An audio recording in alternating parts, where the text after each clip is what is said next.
તો કેવી થઈશ?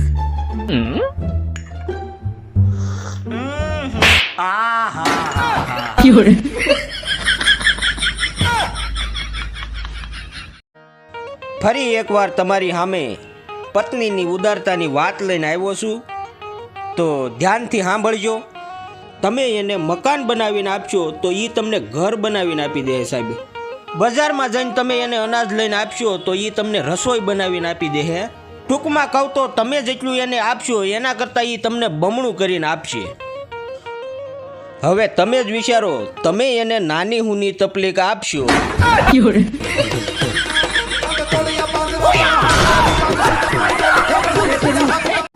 જ્યારે મને કોઈ પૂછે છે ને કે તારું દિલ કોની પાસે છે, ત્યારે હું એને સાથી ઠોકીને કહી દઉં છું કે મારું દિલ મારા ફેફસાની પાસે છે.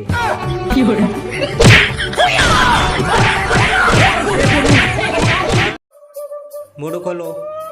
लेकिन ये साला कर क्या रहा है यहाँ पे?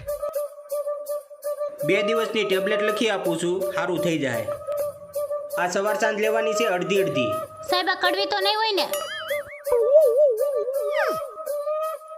આ બપોરે અડધી અડધી. સાહેબ આ કડવી નહીં હોય ને? रुको जरा सबर करो. 1 કિલો જલેબી લઈને ખાઈ લીજો.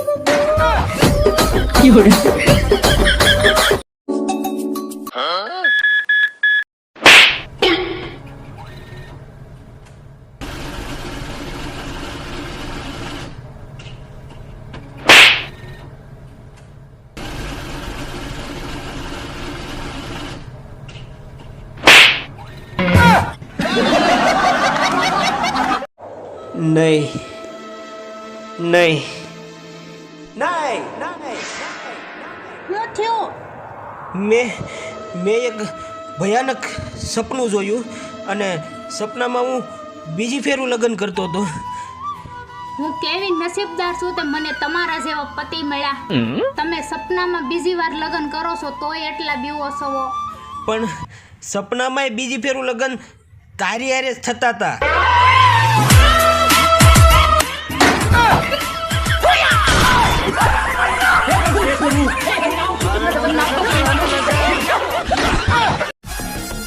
લાગુ છું ને પુષ્પા જેવો, તો તમારે જો આવું પુષ્પા બનવું હોય ને તો મોબાઈલ નંબર અને એડ્રેસ ડિસ્પ્લેમાં આપેલો છે, અત્યારે જાઓ અને કોન્ટેક્ટ કરો. અને હું શું કહું છું, આ તારા ભાઈનું પતે તો આપણે ફરીથી ગોઠવી નાખવું છે. મારો વારો તો આવવા ગયો. હજી એકનું તો પત્યું નથી, તો બીજો તૈયાર થઈ ગયો. હાલો કાઉન્ટરે અનિલભાઈ.